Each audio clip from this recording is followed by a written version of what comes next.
আসসালামু আলাইকুম রহমতুল্লাহি ওয়া বারাকাতুহু। সম্মানিত উপস্থিতি, সকলে কেমন আছেন? আলহামদুলিল্লাহ হুজুর, ভালো আছি। মুকিত ভাই, আয়ুব ভাই, সকলকে অনুরোধ করছি, আমাদের ফেসবুক পেজ থেকে আমাদের আয়োজনটা ফেসবুক লাইভ হচ্ছে কিনা একটু আপনারা ফেসবুক পেজ থেকে যদি আমাকে জানাতে পারতেন। এবং যেহেতু এটা আসলে সকলের জন্য উন্মুক্ত, আমরা চেষ্টা করব আমাদের নিজেদের ফেসবুক পেজেও আজকের এই বিশেষ আয়োজনটি শেয়ার করে দিবে। সোয়াবের নিয়তে আমরা সকলে এখানে কোনো কার্পণ্য রাখবো না। বাংলা ইকরো একাডেমি যেহেতু এক্ষেত্রে কমপ্লিটলি সোয়াবের নিয়তে এই জিনিসটাকে ওপেন করে দিয়েছি, সেই জায়গা থেকে আমরা সকলেই সকলেই আমাদের নিজস্ব ফেসবুক পেজ থেকে সকলেই আমাদের আজকের আয়োজনটি শেয়ার করে দিই। মূলত রব্বুল আলামিন আমাদেরকে এই মহান রমজান দান করেছেন, এই রমজানের খায়ের বরকতের আমরা যেন চমৎকার ভাবে বুঝতে পারি। ইনশাআল্লাহ ফেসবুক লাইভে আছেন, ফেসবুক লাইভ। আলহামদুলিল্লাহ, ঠিক আলহামদুলিল্লাহ। আছে। জি, আমার কণ্ঠ সবাই স্পষ্ট শুনতে পাচ্ছেন, দেখতে পাচ্ছেন আশা করছি। জি জি। আলহামদুলিল্লাহ। জি, আমরা আমাদের যেহেতু আজকের আয়োজন খুবই সংক্ষিপ্ত পরিসরে এবং আমাদের কোনো অতিরঞ্জিত কথা বলার বা এক মিনিটও অতিরিক্ত সময় নষ্ট করার সুযোগ নাই, আমরা সরাসরি আজকের আয়োজনে ঢুকে যাব। নাহমাদুহু ওয়া নুসাল্লি আলা রাসূলিহিল কারীম, আম্মা বাদ, ফাআউযু বিল্লাহি মিনাশ শাইতানির রাজীম, বিসমিল্লাহির রহমানির রহিম। সম্মানিত উপস্থিতি, বাংলা ইকরো একাডেমির পক্ষ থেকে আপনাদের সকলকে আন্তরিক মোবারকবাদ এবং শুভেচ্ছা জানাচ্ছি। আমরা বাংলা ইকরো একাডেমির পক্ষ থেকে আমি শেখ তামজিদুর রহমান আপনাদের সকলকে আসন্ন রমজানের শুভেচ্ছা জানাচ্ছি। আল্লাহুম্মা বারিক লানা ফি রজব ওয়া শাবান ওয়া বাল্লিগানা রমাদান। সম্মানিত উপস্থিতি, আমরা এমন একটা সময়ের দ্বার প্রান্তে, রব্বুল আলামিন দয়া করে মায়া করে আমাদেরকে রমজানের মতন অসীম নিয়ামত দান করতে চলেছেন। আমরা গত 2-3 বছর ধরে বাংলা ইকরো একাডেমির অসংখ্য আয়োজন পরিচালনা করে চলেছি কোরআন অনুধাবন এবং কোরআন শুদ্ধকরণের পিছনে। এবছর আমাদের বাংলা ইকরো একাডেমি বোর্ড থেকে আমরা সিদ্ধান্ত নিয়েছি, বাংলা ইকরো একাডেমির এই যে পথ চলা বা এই পরিক্রমাতে কে পরিপূর্ণতা দান করতে সকলের উদ্দেশ্যে আমরা তারাবির সালাতে কোরআনের যে সারমর্ম বা কোরআনের যে বার্তাটা, এইটা প্রত্যেকদিন আমরা কতটুকু করে আসলে পড়তেছি সেইটার একটা নির্যাসটা নিব ইনশাল্লাহ। এবং সাথে সাথে প্রত্যেকটা আয়োজনেরই প্রথম অংশে কিছু শব্দার্থ থাকবে, সেগুলো আয়াতে কোথায় কিভাবে ব্যবহৃত হয়েছে সেগুলো নিয়ে আমাদের মুফতি সাহেবরা প্রত্যেকটা ক্লাস ডেলিভার করবেন। আমি এক কথাই সকলের কাছে দোয়া চাইতে চাই এবং সকলকে বলতে চাই, যারা এই ক্লাসে উপস্থিত হয়েছি সকলে এই আয়োজনটাকে খুব শক্তভাবে নিব, কোনো হেলাফেলা ভাবে নিব না। শুয়ে বসে বা চলতে ফিরতে অন্য কোনো কাজের সাথে সাথে এই আয়োজন করব না। অবশ্যই সবাই খাতা কলম নিয়ে বসে যায় এবং আমরা যেহেতু কোরআনের সারাংশগুলো লিখবো, প্রত্যেকটা ক্লাসের শেষে আমরা আমাদের যে ফেসবুক গ্রুপ করে দেওয়া হয়েছে, এই ফেসবুক গ্রুপে অবশ্যই আমাদের আজকের ক্লাসের যে নির্যাসটা, যে সারাংশটা, এটা খাতায় লিখে আমরা জমা দিব। সকলেই সকলের জন্য আসলে এইটা উপকৃত হব, কেউ আসলে এটাকে আমরা সিলি ভাবে নিব না। এবং প্রত্যেকদিন 3:30 মানে আমরা 3:30টাই বুঝবো। খুব চমৎকার ভাবে ইনশাল্লাহ আমরা যদি পরিকল্পিত ভাবে আমাদের এই আয়োজন শুরু করতে পারি, রব্বুল আলামিন আমাদের এই আয়োজনের মধ্যে বারাকা দান করবেন ইনশাআল্লাহ, ইনশাআল্লাহ, ইনশাআল্লাহ। এ পর্যায়ে আমি আমাদের আজকের আয়োজনের শায়েখ হাফেজ কারি মুফতি জামিল মাসরুর সাহেবকে বিনীত অনুরোধ করছি আজকের আয়োজনের আনুষ্ঠানিকভাবে শুরু করে সম্পূর্ণ ক্লাসের পরিচালনা করার জন্য। শাহেখ, আসসালামু আলাইকুম রহমতুল্লাহ, আমাদেরকে কি শুনতে পাচ্ছেন? ওয়ালাইকুম আসসালাম ওয়া রাহমাতুল্লাহ। জি স্যার, শুনতে পাচ্ছি। জি, আলহামদুলিল্লাহ। আজকের আয়োজন শুরু করার জন্য বিনীত অনুরোধ করছি। আসসালামু আলাইকুম ওয়া রাহমাতুল্লাহি ওয়া বারাকাতুহু। সম্মানিত উপস্থিতি, আপনারা সবাই ভালো আছেন? আলহামদুলিল্লাহ। জি জি, আল্লাহর মাশাআল্লাহ রহমতে। মাশাআল্লাহ, আলহামদুলিল্লাহ। আলহামদুলিল্লাহ, আমিও সুস্থ আছি, ভালো আছি। আল্লাহ রাব্বুল আলামিন আমাদের সবাইকে সুস্থ রেখেছেন। এবং আজকে আমরা চমৎকার একটি আয়োজনে অংশগ্রহণ করেছি। নাহমাদুহু ওয়া নুসাল্লি আলা রাসূলিল কারীম, আম্মা বা'দ। আউযু বিল্লাহি মিনাশ শাইতানির রাজীম। বিসমিল্লাহির রহমানির রহিম। ইয়া আইয়ুহাল্লাযীনা আমানু কুতিবা আলাইকুমুস সিয়ামু কামা কুতিবা আলাল লাযীনা মিন ক্বাবলিকুম লাআল্লাকুম তাত্তাকুন। আল্লাহ রাব্বুল আলামিন আমাদেরকে রমাদান মাস দান করছেন। আগামী কালকে থেকে ইনশাআল্লাহ রমাদান শুরু হয়ে যাবে। তো রমাদান মাসের কিছু গুরুত্ব এবং ফজিলত নিয়ে আলোচনা করে আমি ইনশাআল্লাহ সরাসরি ক্লাসে চলে যাব। সকল মাসের চেয়ে শ্রেষ্ঠ মাস হচ্ছে রমাদান মাস। রমাদান মাস আল্লাহ রাব্বুল আলামিন মুমিনদেরকে পুরস্কার স্বরূপ দান করেছেন এবং এমন একটি মাস যে মাসে 10টি দীর্ঘ 11টি মাস আমরা ঠিকঠাক মতো হয়তো আমল করতে পারি না, কিন্তু এই একটা মাস, টোটাল 11টা মাসের টোটাল 12 মাসের মধ্যে একটা মাস, একটা মাস হচ্ছে আমলের মাস, ইবাদতের মাস, আল্লাহর পক্ষ থেকে রহমত নাজিলের মাস, বরকত নাজিলের মাস, ফজিলতের মাস, গুনাহ মাফের মাস। এজন্য হাদিসের মধ্যে আসছে, যে ব্যক্তি রমজান মাস পেয়েও তার গুনাহ মাফ করাতে পারলো না, তার চেয়ে হতভাগা আর কেউ নাই। তো আল্লাহ যেন আমাদেরকে এই রমজানের পরিপূর্ণ বরকত আমাদেরকে দান করেন এবং রমজানে আমরা যেন আমাদের গুনাহ মাফ করাতে পারি সেই তৌফিক দান করেন। রমজান মাস হচ্ছে ইবাদতের বসন্তকাল। আল্লাহ রাব্বুল আলামিন পবিত্র কোরআনের মধ্যে বলেছেন যে, হে ঈমানদারগণ, আমি তোমাদের জন্য তোমাদের উপর রোজাকে ফরজ করেছি যেভাবে রোজা তার পূর্ববর্তী লোকদের জন্য ফরজ ছিল। যাতে কেন রোজা ফরজ করেছেন আল্লাহ? রোজা ফরজ করেছেন যেন তোমরা তাকওয়া অর্জন করতে পারো, ভীতি প্রদর্শন করতে পারো, আল্লাহকে চিনতে পারো এবং আল্লাহকে ভয় করতে পারো। যদি আমরা আল্লাহকে চিনি, আল্লাহকে ভয় করি, তাহলেই কিন্তু আমরা রোজার পরিপূর্ণ ফাজাইল আমরা পাবো। আল্লাহর ভয় যদি করি, তাকওয়া অর্জন করতে পারি। রোজার 1 নম্বর শিক্ষা হচ্ছে তাকওয়া অর্জন করা, আল্লাহকে ভয় করা। এবং আল্লাহ রাব্বুল আলামিন আমাদেরকে রমজানের রোজা রেখে তাকওয়া অর্জন করা তৌফিক দান করুন। যে ব্যক্তি তাকওয়া অর্জন করবে সে কিন্তু রমজানের রোজা রেখে গুনাহ করবে না, নাফরমানি করবে না এবং জিনা ব্যভিচার ইত্যাদি করবে না এবং আল্লাহর কাছে সবসময় দোয়া করবে এবং রোজাটা সে সুন্দরভাবে রাখবে। আমি রোজা সম্পর্কে আজকে একটি কথা বলবো এবং প্রতিদিন রোজা সম্পর্কে একটি করে রোজার ফজিলত সম্পর্কে আলোচনা করব। তার ধারাবাহিকতায় আজকে হচ্ছে, আমরা যদি জানি যে রোজা হচ্ছে ইসলামের 5টি স্তম্ভের অন্যতম একটি স্তম্ভ। ঈমান, নামাজ ও যাকাতের পরই রোজার স্থান। রোজার আরবি শব্দ হচ্ছে সাউম, যার আবিধানিক অর্থ হচ্ছে বিরত থাকা।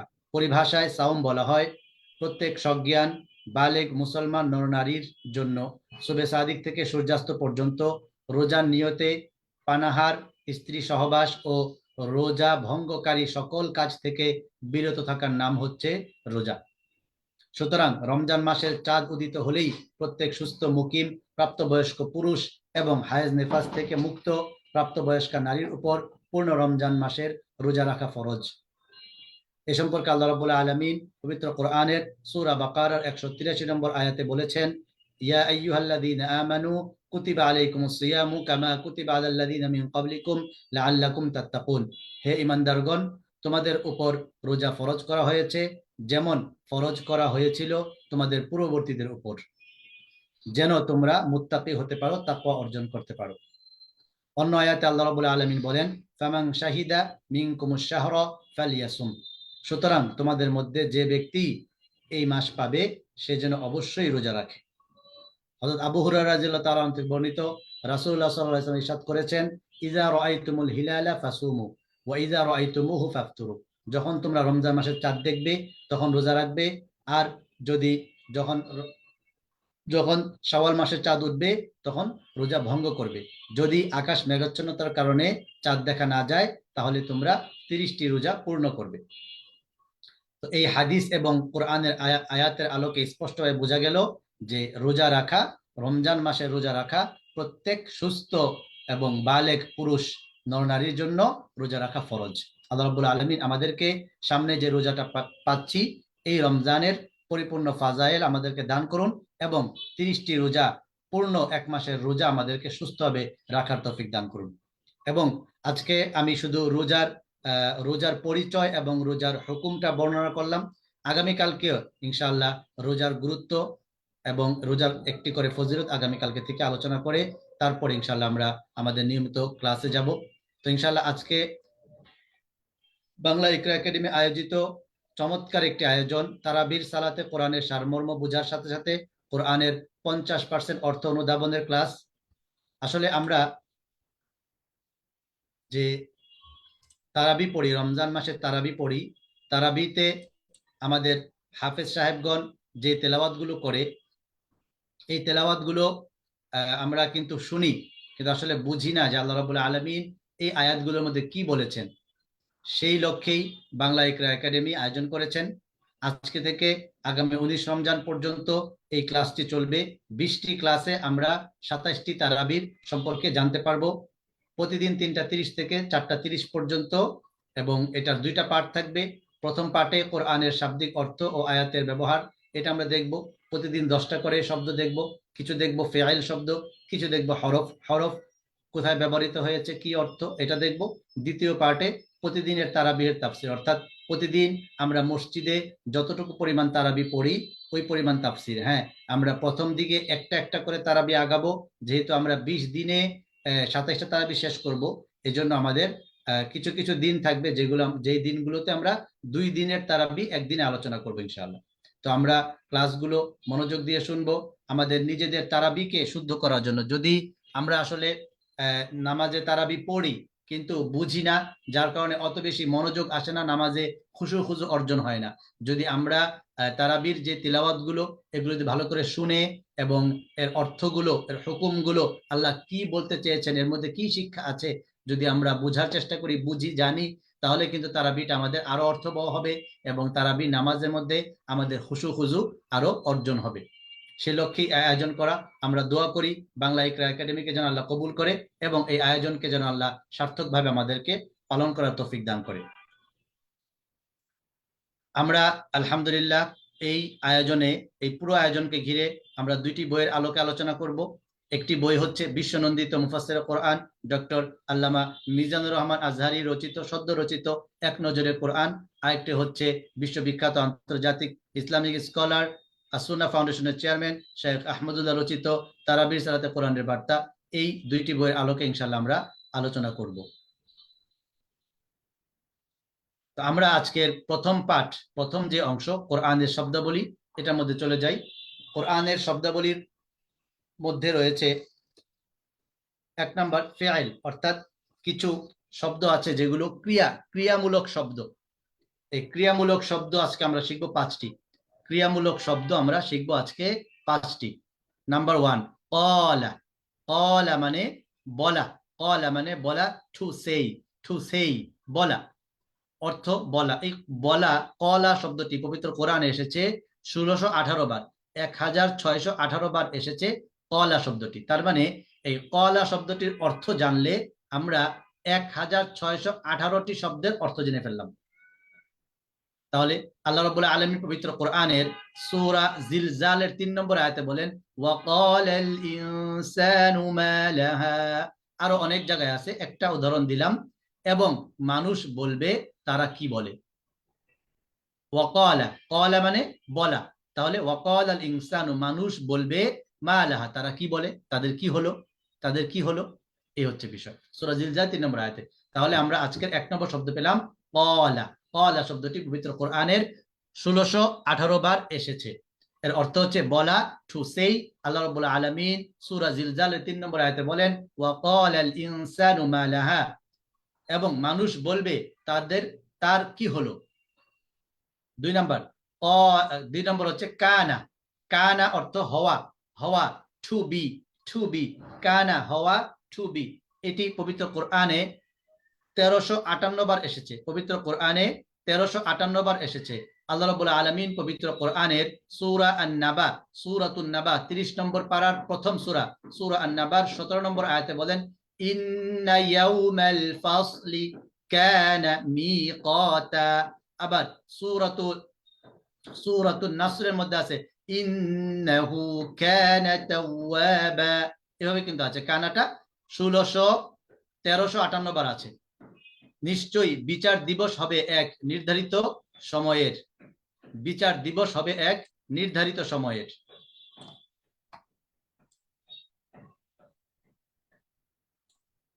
তাহলে আমরা দেখতে পেলাম 2 নম্বর শব্দ হচ্ছে কানা। কানা শব্দটি পবিত্র কোরআনে 1358 বার এসেছে। কানা অর্থ হওয়া, টু বি। পবিত্র কোরআনে সূরাতুন নাবার 17 নম্বর আয়াতে আল্লাহ বলেন, ইন্না ইয়াউমাল ফাসলি কানা মিকাতা, নিশ্চয়ই বিচার দিবস হবে এক নির্ধারিত সময়। এই যে বিচার দিবস হবে, এই যে হবে, এটা হচ্ছে কানা। আশা করি আমরা বুঝতে পেরেছি। এরপর নেক্সট 3 নাম্বার শব্দ আমানা। আমানা ফিআল, এই শব্দটি পবিত্র কোরআনে 537 বার এসেছে। 537 বার আমানা। আমানা শব্দের অর্থ বিশ্বাস করা, টু বিলিভ। টু বিলিভ, বিশ্বাস করা অর্থ আমানা।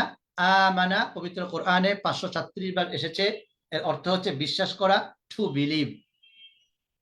আল্লাহ রাব্বুল আলামিন পবিত্র কোরআনের সূরা আল আসর এর 3 নম্বর আয়াতে বলেন, ইল্লাল্লাযীনা আমানু ওয়া আমিলুস সালিহাত, তারা ব্যতীত যারা ঈমান আনে, সৎকর্ম করে। ঈমান আনে মানে বিশ্বাস স্থাপন করে, যারা বিশ্বাস স্থাপন করে। আমানু মানে বিশ্বাস করা, বিশ্বাস স্থাপন করা বা ঈমান আনা। তাহলে আমরা 3 নম্বর শব্দ পেলাম আমানা। পবিত্র কোরআনে 537 বার এসেছে, অর্থ বিশ্বাস করা। ইংলিশ হলো টু বিলিভ। আল্লাহ রাব্বুল আলামিন সূরাতুল আসরের 3 নম্বর আয়াতে বলেন, ইল্লাল্লাযীনা আমানু ওয়া আমিলুস সালিহাত, তারা ব্যতীত, ইল্লা মানে ব্যতীত, তারা ব্যতীত যারা ঈমান আনে, সৎকর্ম করে। যে আমানু মানে ঈমান আনা, বিশ্বাস স্থাপন করা।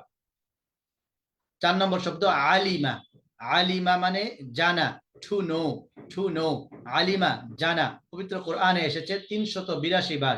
382 বার এসেছে আলিমা, অর্থ জানা, টু নো।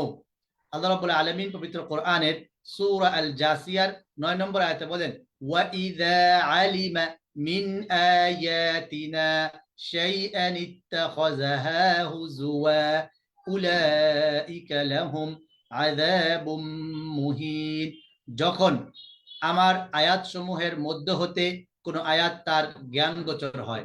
এই যে ওয়া ইযা আলিমা, যখন জ্ঞান গোচর হয়, তখন যখন জ্ঞানে আসে, তার জানা হয়, মিন আয়াতিনা, আমার আয়াতের মধ্য থেকে কোনো কিছু। যখন আমার আয়াতসমূহের মধ্য হতে কোনো আয়াত তার জ্ঞান গোচর হয়, তার জ্ঞানে আসে, তার জানা আসে। তাহলে আমরা পেলাম আলিমা অর্থ জানা। পবিত্র কোরআনে এই শব্দটি 382 বার এসেছে। 5 নম্বর শব্দ জাআলা। জাআলা পবিত্র কোরআনে এই শব্দটি 340 বার এসেছে, যার অর্থ হচ্ছে জাআলা, করা, বানানো, তৈরি করা, মেক ইত্যাদি। করা, বানানো, তৈরি করা, মেক। তাহলে জাআলা শব্দটি পবিত্র কোরআনে 340 বার এসেছে, যার অর্থ হচ্ছে করা, বানানো, তৈরি করা, মেক। আল্লাহ রাব্বুল আলামিন পবিত্র কোরআনের সূরাতুল ফিলের 5 নম্বর আয়াতে বলেন, ফাজাআলাহুম, জাআলা, এই যে জাআলা, ফাজাআলাহুম কাআসফিম মাকুল, সুতরাং তিনি তাদের খেয়ে ফেলা ভুসির মতো করে ফেলেন। ফাজাআলাহুম মানে করে ফেলেন, ফাজাআলাহুম তাদেরকে বানিয়ে ফেলেন, যা কাআসফিম মাকুল, খেয়ে ফেলা ভুসির মতো। তাহলে আমরা এখানে দেখতে পাচ্ছি জাআলা মানে করা, বানানো। এই শব্দটি পবিত্র কোরআনে 340 বার এসেছে। নেক্সট 5টা আমাদের ফেআইল শব্দ চলে গিয়েছে। এখন আমরা শিখবো 5টা হরফ। হরফ মানে বর্ণ। বর্ণ শিখবো 5টি। কি কি? 1 নাম্বার আ, হামজা জবর আ। এই হামজা জবর আটা অর্থ হচ্ছে হোয়াট। হোয়াট, কি। What is the name. আসমুক, what is the name, what, কি। তাহলে কোরআনে, পবিত্র কোরআনে এই আ হরফটি 597 বার এসেছে। আ হরফটি 597 বার এসেছে। এর অর্থ হচ্ছে কি। আল্লাহ রাব্বুল আলামিন পবিত্র কোরআনের সূরা আল আনআমের 50 নম্বর আয়াতে বলেন, আফালা তাতাফাক্কারুন, তোমরা কি চিন্তা করো না। আফালা তাতাফাক্কারুন, তোমরা কি চিন্তা করো না। এই যে কি, আ মানে কি অর্থে এসেছে। এরপর 2 নাম্বার বা, যে বি। বি বি বি বি হরফটি পবিত্র কোরআনে 16,000 বার এসেছে। পবিত্র কোরআনে 16,000-এরও বেশি, 1 2 3 4 5, হ্যাঁ 16,000-এরও বেশি অর্থে ব্যবহৃত হয়েছে। 16,000-এরও বেশি বার আসছে এই বি অক্ষরটি, বি হরফটি। বি অর্থ সাথে দ্বারা, উইথ। বি অর্থ সাথে দ্বারা, উইথ। আল্লাহ রাব্বুল আলামিন পবিত্র কোরআনের সূরা আন-নাসরের 3 নম্বর আয়াতে বলেন, ফাসাব্বিহ বিহামদি রাব্বিকা ওয়াস্তাগফির। বিহামদি মানে প্রশংসার সাথে, প্রশংসা দিয়ে, প্রশংসার দ্বারা। তাহলে তখন তুমি তোমার প্রতিপালকের প্রশংসা সহ, এই যে বি সহ, দ্বারা, সাথে তার পবিত্রতা ঘোষণা করো ও তার কাছে ক্ষমা প্রার্থনা করো। তুমি তোমার প্রতিপালকের প্রশংসা সহ তার পবিত্রতা ঘোষণা করো এবং তার কাছে ক্ষমা প্রার্থনা করো। ফাসাব্বিহ বিহামদি রাব্বিকা ওয়াস্তাগফির। বি অক্ষরটি পবিত্র কোরআনে 16,000-এরও বেশি বার এসেছে। এর অর্থ হচ্ছে সাথে, দ্বারা, উইথ। 3 নম্বর, লাম জের লি, লি বা লা, লি বা লা। এই অক্ষরটিও পবিত্র কোরআনে 3200 বার এসেছে। পবিত্র কোরআনে লি বা লা এসেছে 3200 বার। অর্থ হচ্ছে জন্য, ফর। লি লা অর্থ হচ্ছে জন্যে, ফর, জন্যে, ফর। যেমন পবিত্র কোরআনে সূরা আল কাফিরুনের 6 নম্বর আয়াতে আল্লাহ রাব্বুল আলামিন বলেন, লাকুম দীনুকুম ওয়ালিয়া দীন, লাকুম দীনুকুম ওয়ালিয়া দীন। তোমাদের জন্য তোমাদের দিন এবং আমাদের জন্য আমাদের দিন। তাহলে এই যে লাকুম দীনুকুম ওয়ালিয়া, এই যে লা তোমাদের জন্য, লিয়া তোমার, আমাদের জন্য, দুইটাই কিন্তু আসছে, লি লা, জন্য অর্থে ব্যবহৃত হয়েছে। এরপর ফা, ফা জবর ফা, ফা, ফা এই বর্ণটি পবিত্র কোরআনে 5000 বার এসেছে। এর অর্থ হচ্ছে এরপর, দেন, এরপর, দেন, এরপর, ফা, এরপর, দেন। পবিত্র কোরআনে 5000 বার এসেছে। এর অর্থ আল্লাহ রাব্বুল আলামিন পবিত্র কোরআনে সূরা আল কাউসারের মধ্যে বলেন 2 নম্বর আয়াতে, ফাসাল্লি রাব্বিকা লিরাব্বিকা ওয়ানহার। সুতরাং তুমি নিজ প্রতিপালকের জন্য নামাজ পড়ো ও কুরবানি করো। এই যে ফা মানে এরপর বা সুতরাং, এরপর, দেন, তুমি নিজ প্রতিপালকের জন্য নামাজ পড়ো ও কুরবানি দাও। এরপর লাস্ট কাফ, কা, কা এই অক্ষরটি, এই বর্ণটি পবিত্র কোরআনে 2300 বার, 2300 বার এসেছে, যার অর্থ হচ্ছে মতো, লাইক। কা অর্থ মতো, লাইক, পবিত্র কোরআনে 2300 বার এসেছে।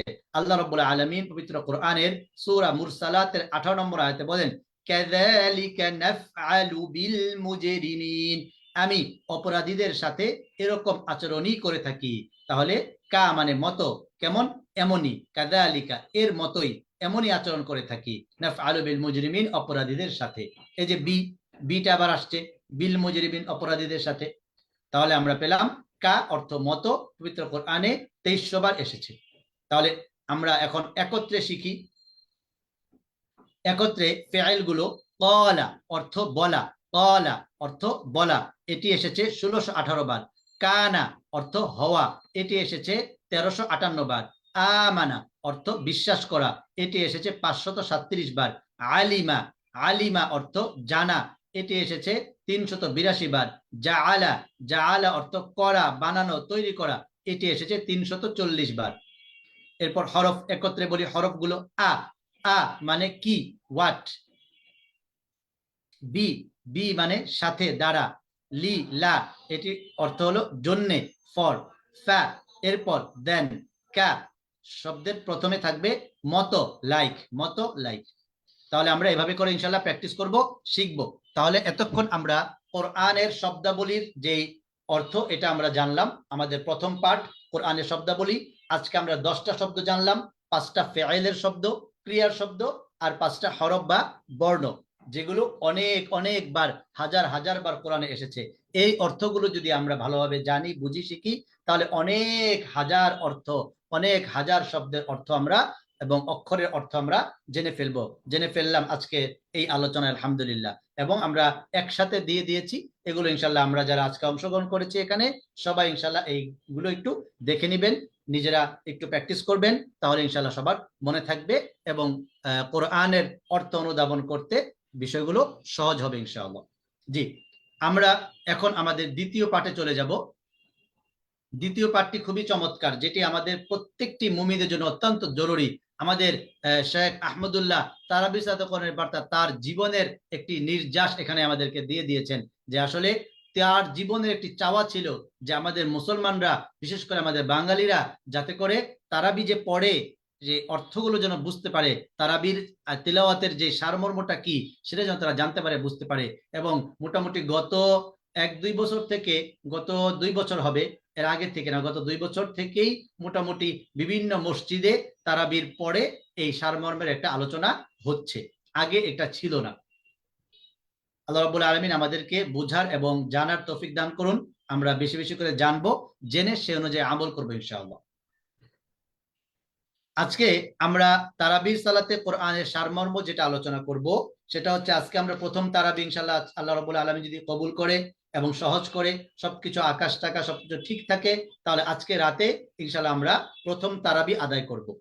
তো প্রথম তারাবি আদায় করলে, প্রথম তারাবিতে যতটুকু পড়া হয়, প্রথম তারাবিতে পড়া হয় সূরাতুল ফাতিহা আর সূরাতুল বাকারা এর অর্ধেক অংশ, অর্থাৎ সূরাতুল বাকারা কোরআনের প্রায় 2.5 পারা বিশিষ্ট, অর্থাৎ পূর্ণ 2 পারা, এবং 3 নম্বর পারার 8 পৃষ্ঠা পর্যন্ত হচ্ছে পুরা সূরাতুল বাকারা।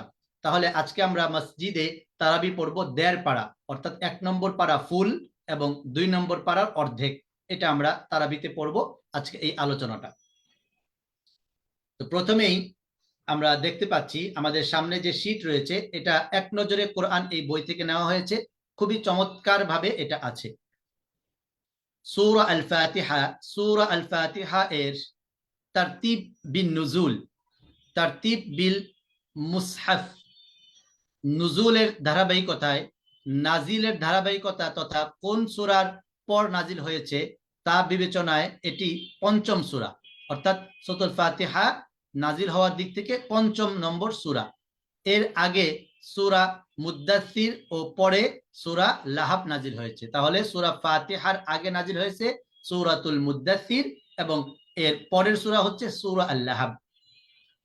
সূরা আল ফাতিহা এর তারতিব ফিল মুসহাফ, বর্তমান কোরআন মাজিদের বিন্যাস অনুযায়ী এটি একেবারে পহেলা সূরা, প্রথম সূরা শুরুতে আনার কারণ এই সূরাতে অল্প কথায় তুলে ধরা হয়েছে পুরো কোরআনের নির্যাস বা সার কথা। অর্থাৎ সূরাতুল ফাতিহা যদি আমরা ভালো করে জানি, বুঝি এবং এই সূরা ফাতিহার উপরে আমল করতে পারি, তাহলে আমাদের পুরো কোরআনের সার নির্যাস জানা হয়ে যাবে, বোঝা হয়ে যাবে, কোরআনের উপর আমল হয়ে যাবে। তাহলে স্বাভাবিকভাবে কোরআন মাজিদে সূরাতুল ফাতিহাকে সর্বপ্রথম আনা হয়েছে, কারণ সূরাতুল ফাতিহাতে পুরো কোরআনের সারমর্ম বা সার নির্যাস আলোচনা করা হয়েছে। এই সূরা উল্লেখযোগ্য কয়েকটি বিষয়। সূরা নম্বর 1, এটি মাক্কি সূরা এবং মাক্কি যুগের শুরুতে নাজিল হওয়া এই সূরাটি। সূরা আয়াত সংখ্যা হচ্ছে 7টি।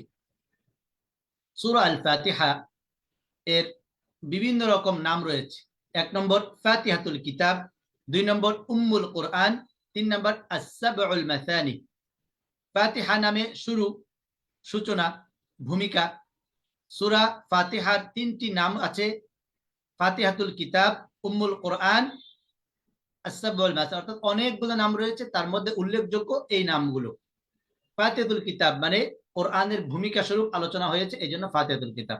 উম্মুল কোরআন, পবিত্র কোরআনের এটি হলো মা, অর্থাৎ পুরো কোরআনের সার নির্যাস সূরা ফাতিহার মধ্যে আছে। তারপর সাবউল মাসানি, সবচাইতে পঠিত 7টি আয়াত এই সূরার মধ্যে আছে, এজন্য এটাকে সাবউল মাসানি বলে। মেজর থিম, আল্লাহকে চেনা, তার প্রশংসা ও বরত্ব ঘোষণা করা। 1 নম্বর মেজর থিম কি এই সূরা ফাতিহার? আল্লাহকে চেনা, তার প্রশংসা ও বরত্ব ঘোষণা করা। 2 নম্বর কেবল তারই গোলামি করা, তার দুয়ারেই হাত পাতা, দিনরাত তার কাছে সঠিক পথের দিশা চাওয়া। এটি হচ্ছে সূরা ফাতিহার মেজর থিম। সূরার শুরু শেষ সম্পর্ক, এই সূরার শুরু এবং শেষ সম্পর্ক কি?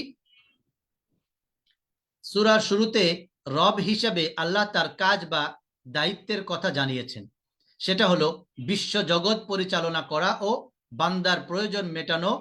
আর শেষ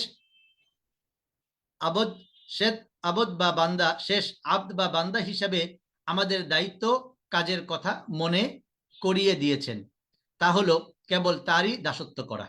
অর্থাৎ বান্দা হিসেবে আমাদের মেন কাজ হচ্ছে শুধু আল্লাহ রাব্বুল আলামিনের গোলামি করা, আল্লাহর দাসত্ব পালন করা, আল্লাহর দাসত্ব করা।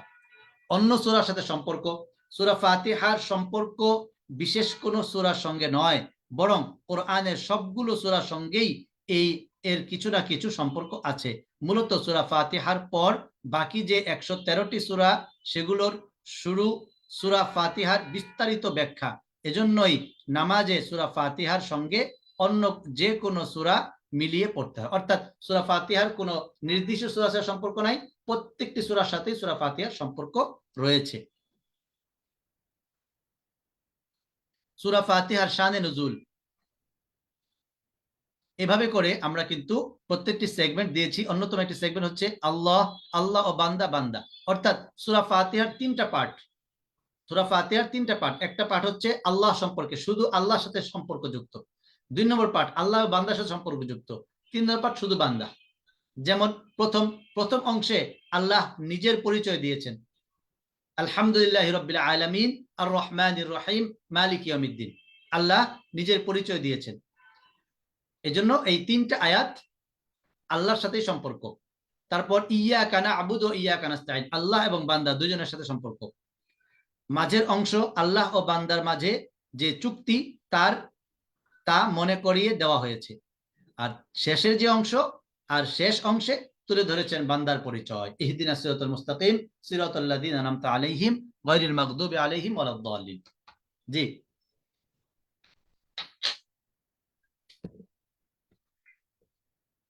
প্রথম তারাবিতে আমি আজকে যে আলোচনাটা করছি, আজ আলোচনার মূল আলোচনা আমি করব আমাদের তারাবির সালাতে কোরআনের বার্তা এই বই থেকে ইনশাআল্লাহ। জি, প্রথম তারাবিতে পঠিতব্য কোরআনের প্রথম 1.5 পারা জুড়ে আছে সূরা ফাতিহা ও সূরা বাকারার প্রথমার্ধ।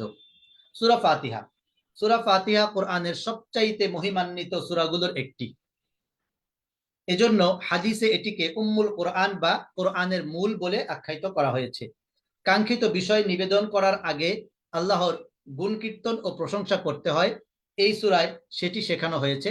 এই সূরার মূল বিষয় 3টি আমরা আলোচনা করলাম। এই সূরাতুল ফাতিহা এর মূল বিষয় হচ্ছে 3টি। 1, মহান আল্লাহর প্রশংসা। 2, ইবাদত, দাসত্ব ও প্রার্থনা কেবল আল্লাহর জন্যই নিবেদিত, তার স্বীকারোক্তি। 3, হেদায়েত বা সঠিক পথের নির্দেশনা এবং আল্লাহর ক্রোধের পাত্র ও পথভ্রষ্টদের পথ থেকে আত্মরক্ষার প্রার্থনা। হেদায়েত মুমিনের জীবনে এত বেশি গুরুত্বপূর্ণ যে প্রতিদিন ফরজ সালাতে কমপক্ষে 17 বার সূরা ফাতিহা পাঠের মাধ্যমে আল্লাহর কাছে হেদায়েত কামনা করতে হয়। তাহলে আমরা কি বুঝলাম? যে আমরা সূরাতুল ফাতিহার মধ্যে আল্লাহর কাছে কি বলি, আল্লাহর কাছে আমরা কি চাই, আল্লাহর কাছে হেদায়েত চাই। তাহলে ফরজ প্রত্যেক দিন 5 ওয়াক্ত ফরজ সালাতে 17 বার আমরা কি করি? সূরা ফাতিহা পাঠ করি। বাকি সালাতগুলো বাদই দিলাম। ফরজ সালাতে আমরা 17 বার আল্লাহর কাছে হেদায়েত চাই, সরল সঠিক পথ চাই, আল্লাহর কাছে সঠিক রাস্তা চাই। তার মানে একজন মানুষের জন্য হেদায়েত অত্যন্ত বেশি গুরুত্বপূর্ণ। আল্লাহ রাব্বুল আলামিন আমাদেরকে সঠিক পথ এবং হেদায়েত দান করুন। এরপর সূরা আল বাকারা। সূরা আল বাকারা যাওয়ার আগে আমি সূরাতুল ফাতিহা সম্পর্কে আরো কয়েকটি কথা বলতে চাই। সেটি হচ্ছে সূরা ফাতিহা এর শানে নুজুল। সূরা ফাতিহার শানে নুজুলটা আমরা যদি বলি তাহলে বলবো, কোরআন কিন্তু গতানুগতিক কোনো বই নয়। কোরআন হলো জীবন যাপনের প্রেসক্রিপশন। মানুষের এক এক দরকারে নেমে এসেছে এর এক এক সূরা। তো কোন দরকারে কি প্রেক্ষাপটে নাজিল হয়েছে, এক একটা আয়াত তার দলিল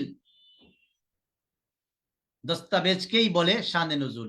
প্রায় সবগুলো বিশুদ্ধ তাফসির ঘেটেও সূরা ফাতিহার এরকম কোন শানে নুজুলের সন্ধান মেলেনি। বুঝাই যাচ্ছে সূরা ফাতিহা বিশেষ কোনো উপলক্ষ নিয়ে নাজিল হয়নি, ওটা বরং মহান রবের পক্ষ থেকে মুসলিম উম্মার জন্য এক বিস্ময়কর উপহার। তবে হ্যাঁ, সূরা ফাতিহা যখন নাজিল হয় তখনকার মক্কার চাল চিত্র ঘাটাঘাটি করলে কিছু ব্যাপার বুঝতে পারা যায়। যেমন তখন পবিত্র কাবা ঘরের আশপাশ বিস্তর মূর্তি পূজা হতো। সূরা ফাতিহায় আল্লাহ শুনিয়ে দিলেন তাওহীদের মর্মস্পর্শী ঘোষণা, আল্লাহ ছাড়া অন্য কারো ইবাদত চলবে না। মূর্তি তো দূরের কথা, দূরে থাক, অন্য কোনো বিশ্বাস বা মতবাদেরও পূজা করা যাবে না। আবার ইসলামের ছায়াতলে আসায় তখনকার মুশরিকরা মুসলিমদের উপর অকথ্য নির্যাতন চালাচ্ছিল। সূরা ফাতিহা আল্লাহ শোনালেন, সান্ত্বনার বাণী শোনালেন, একটু সবুর করো, বিচার দিনে যার যা পাওনা সব মিটিয়ে দেওয়া হবে। আর শেষমেশ সরল পথ চাইতে বলার মাধ্যমে সমগ্র মুসলিম জাতিকে তিনি গেঁথে দিলেন একই সুতোয়। আমাদের তাই একটাই পরিচয়, প্রত্যেক সরল পথের অনুসারী, ঐক্যবদ্ধ এক জাতি।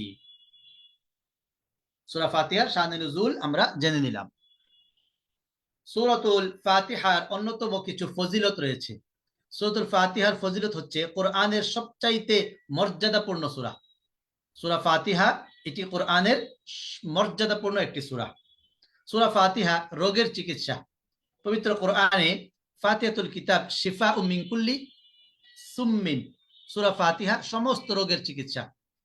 সূরা ফাতিহা সমস্ত রোগের চিকিৎসা, অর্থাৎ আমরা যে কোনো বিপদে মুসিবতে, কারো নজর লেগেছে, কারো সমস্যা, কারো মাথা ব্যথা, কারো অসুস্থতা ইত্যাদি যে কোনো বিষয়ে সূরা ফাতিহা পরে যদি ফু দেই, আল্লাহ রাব্বুল আলামিন সেই রোগীকে শিফা দান করবেন, শিফায়ে কালেমা আজরা দান করবেন। তবে অন্তরে আত্মবিশ্বাস থাকতে হবে। সূরা ফাতিহার প্রতি আমাদের রাসূল বলেছেন, রাসূলের কথার উপর বিশ্বাস থাকতে হবে।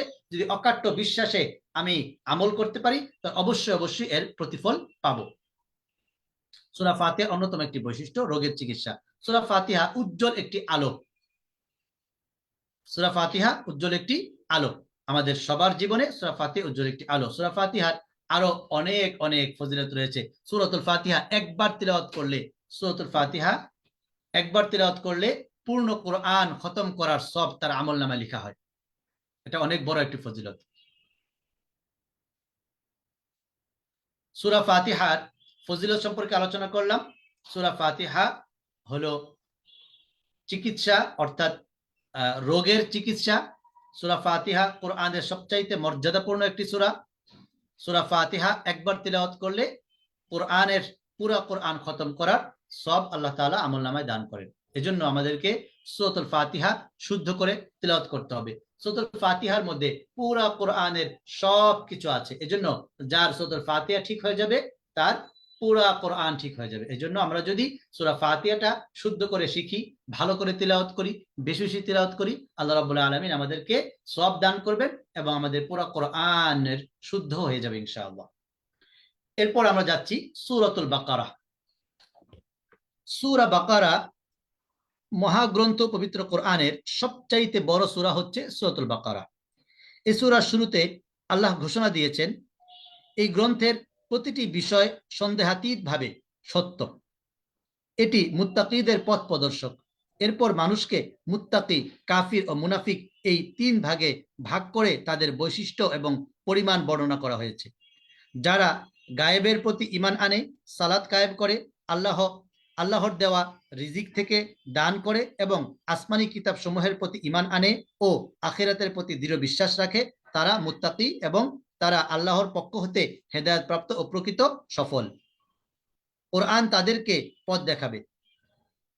আর জেদি ও হটকারী কাফিরদের অন্তরে আল্লাহ মোহর মেরে দিয়েছেন। তাদেরকে সতর্ক করা হলেও তারা সতর্ক হবে না।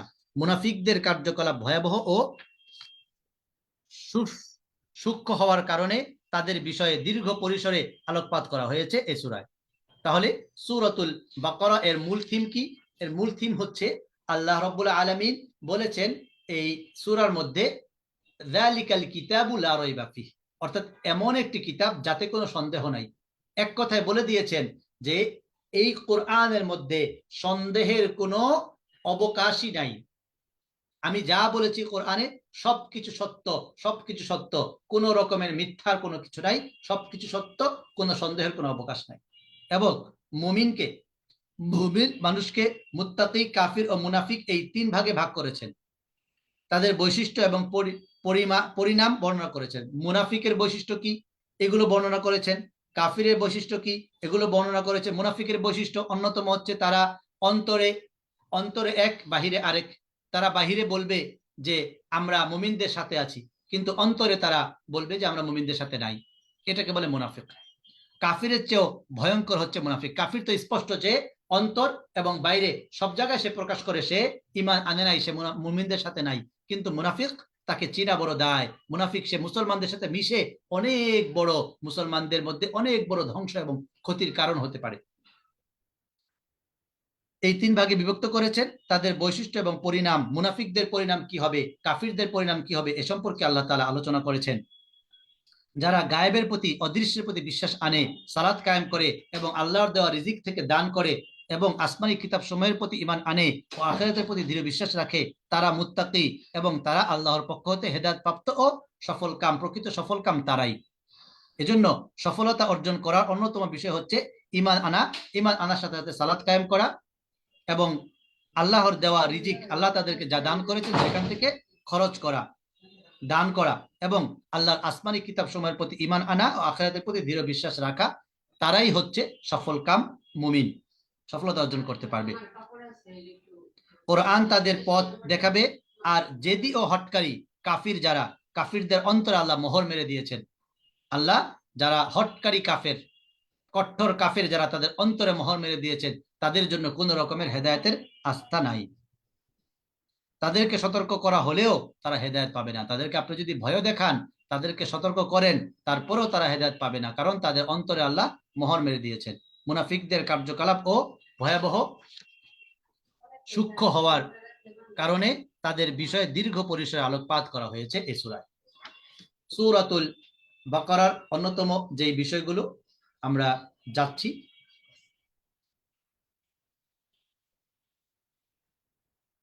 হযরত, আপনি স্ক্রিনটা একটু বন্ধ করে আবার শেয়ার করেন। স্ক্রিনে একটু স্ক্র্যাচ পড়ে গেছে, আর অ্যানোটেশনটা বন্ধ করে নিব আমরা। জি, আরেকবার শেয়ার করলে ইনশাআল্লাহ অ্যানোটেশনটা বন্ধ করলে স্ক্র্যাচ করা যাবে না। শুকরান। জি, সূরা আল বাকারা। সূরা আল বাকারা সম্পর্কে এক নজরে আমরা যদি জানতে চাই তাহলে জানব এই সূরাটি পবিত্র কোরআনের ২য় নম্বর সূরা এবং মাদানী যুগের প্রথম সূরা। পবিত্র কোরআনের ২য় নম্বর সূরা এবং সূরাটি হচ্ছে মাদানী। আমরা জানি পবিত্র কোরআনের প্রত্যেকটি সূরা দুইটি ভাগ রয়েছে, একটি মাক্কি, একটি মাদানী। যদি সূরাটি রাসূল সাল্লাল্লাহু আলাইহি সাল্লামের মাক্কি জীবনে হিজরতের পূর্বে অবতীর্ণ হয় তাহলে হবে মাক্কি, আর যদি হিজরতের পর মাদানী জীবনে অবতীর্ণ হয় তাহলে হবে মাদানী। তো সূরাতুল বাকারা, এই সূরাটি রাসূল সাল্লাল্লাহু আলাইহি সাল্লামের মাদানী জীবনে অবতীর্ণ হয়েছে। এটি হচ্ছে মাদানী যুগের প্রথম সূরা এবং এই সূরার মধ্যে আয়াত সংখ্যা 286টি এবং এই সূরাটি হচ্ছে মাদানী সূরা। এবং সূরাতুল ধারাবাহিক নাজিলের ধারাবাহিকতায় এটা কি সূরা, কোন সূরার পর নাজিল হয়েছে তা বিবেচনায় এটি 87তম সূরা। তাহলে নাজিলের ধারাবাহিকতায় সূরাতুল বাকারা হচ্ছে 87তম সূরা। এর আগের সূরা সূরা মুতাফফিফিন এবং এর পরের সূরা সূরা আনফাল। আর বর্তমান কোরআন মাজিদে বিন্যাস অনুযায়ী এটি দ্বিতীয় সূরা। এর আগে আছে সূরা ফাতিহা, পরে আছে সূরা আলে ইমরান। বর্তমান কোরআনের বিন্যাস অনুযায়ী এটা নাজিলের ধারাবাহিকতা, এটি 87তম সূরা। এর আগের সূরা হচ্ছে মুতাফফিফিন, পরের সূরা সূরা আনফাল। আর বর্তমান কোরআনে এটি হচ্ছে দ্বিতীয় সূরা। এর আগে সূরা ফাতিহা, পরে হচ্ছে সূরা আলে ইমরান। বাকারা নামের রহস্য। বাকারা নামের অর্থ হচ্ছে গাভী। বাকারা মানে গাভী, বাকারাতুন গাভী। বনি ইসরাইলের এক লোক খুন হলো। বিবাদ মেটাতে তারা মুসা আলাইহিস সালামের কাছে গেল। মুসা আলাইহিস সালাম বললেন,